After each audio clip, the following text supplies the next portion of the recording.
Baiklah, kita lanjut ke part kedua. Silakan Dadirwan. Oke, untuk sesi kedua Pak, tadi kita bicara tentang pendidikan dan kemudian bahwa orang Minangkabau ini merantau khususnya anak-anak ya, lebih kepada pendidikan. Ya. Nah, lalu kemudian kita balik ke Minangkabau. Tadi dalam bincang-bincang sebelumnya Pak menyampaikan tentang perlu adanya semacam usaha, paling tidak rohnya itu dikembalikan, yaitu pendidikan surau. Bisa diulas Pak lebih ini? Ya, ini masalah ini memang memerlukan perhatian khusus dari kita, karena masa depan kita juga akan banyak tergantung kepada sampai di mana kita mempertahankan tradisi ini, karena akan sangat berbeda surau yang masih berfungsi dengan surau yang sudah tidak berfungsi lagi. Dan itu saya rasakan sendiri. Saya generasi yang masih sempat tidur di surau. Pulang itu hanya untuk menukar pakaian dan untuk makan. Ya. Nah, setelah itu pergi sekolah. Sudah pulang sekolah, main-main segala macam, sore ke surau. Di surau berapa jam itu lamanya, sampai pula tidur di surau, baru pula berangkat pagi ke rumah. Jadi ada hubungan yang tidak pernah putus antara surau dan rumah. Dan kedua-duanya ini adalah tempat bagi anak-anak muda, terutama laki-laki, untuk mendapatkan pendidikan. Bukan hanya pendidikan intelektual, tapi terutama pendidikan rohani. Bagaimana menjadi seorang Minang yang mampu menyelesaikan masalah sendiri, ya, yang bisa bekerja sama. Cuman ada persoalan Pak. Kalau Pak Muhtar tadi menyampaikan bahwa pernah merasakan kehidupan surau, dan apa barangkali generasi terakhir yang pernah merasakan lalu di surau. Nah, cuman kembali kepada perubahan sosial yang terjadi, kalau anak-anak kini diinapkan di surau seperti yang dulu, ada kekhawatiran kalau kini kok ada LGBT, ada hal-hal baru yang tidak terpikirkan bagi kita. Jadi pendidikan surau yang seperti apa kira-kira yang masih mungkin dijalankan dengan kondisi ini, Pak? Yang menarik, tradisi surau yang sepanjang masa itu berjalan di Minangkabau ternyata dilanjutkan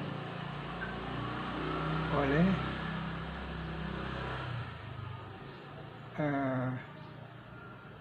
sekolah agama di Jawa ini, Pesantren. Iya betul. Karena rata-rata anak-anak pesantren itu tidak tinggal dengan orang tua, tinggal di rumah, tinggal di surau, tinggal di pesantren, dan melalui itu mereka dibina, ya, dan dipersiapkan untuk menjadi the future leader. Ya. Tapi di Minangkabau kini kan masih ada juga pesantren. Apakah Bapak Muhtar melihat itu tuh bisa dianggap sebagai pengejawantahan sebagai pendidikan surau yang lama? Nah, yang terjadi sekarang ini kelihatannya adalah semacam ada kombinasi antara sistem surau yang berlaku di Jawa, yang juga diterapkan di Sumatera Barat, dengan sistem surau yang sebelumnya masih berjalan di Sumatera Barat. Kedua ini bertemu. Modernisasi. Ya, jadi kalau misalnya kita pergi ke mana-mana kok, di Menampu, Parabe. Parabe. Surau di Parabe itu inilah menjadi kombinasi antara surau Caro Minangkabau dahulu dengan surau dengan pesantren Caro Jawa. Dua-dua seolah-olah dikombinasikan. Itu menjadi sesuatu yang ideal bagi pendidikan di Minangkabau sesuai dengan harapan Pak Muhtar Ya, dalam konteks kekinian. secara garis besar bisa kita katakan begitu. Walaupun dalam penyaringannya tentu ada hal-hal yang memang harus dikurangi, ada yang harus ditambah. Ya. Kalau untuk organisasi kerjasama yang sifatnya secara menyeluruh, mungkin sistem yang diimpor dari pesantren Jawa adalah yang terbaik. Ya. Karena semua ikut, tidak ada yang tidak ikut. Kalau dulu Dewan kan yang namanya surau banyak juga yang tidak ikut. Banyak terserah pada kemauan masing-masing. Nah, ini digabung kedua-duanya. Namun, lalu kita cari aja sistem yang bergabung antara surau dengan santri pesantren di Jawa yang berlaku di Sumatera Barat ini kok banyak pula orientasi kepemimpinan dan sekaligus juga orientasi keuangan yang menjadi sangat tinggi sekali. Komersialisasi. Jadi kini luar biasa gaji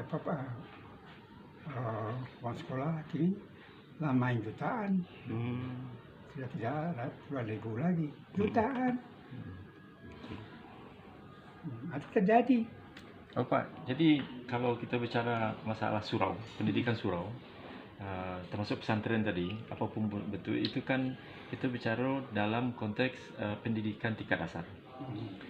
Lalu kemudian di tingkat SD, dasar ya, kemudian di tingkat SMP, SMA sampai perguruan tinggi, secara umum Pak Muhtar melihat perkembangan pendidikan di Minangkabau ini? Kelihatannya kini kok sedang dalam proses.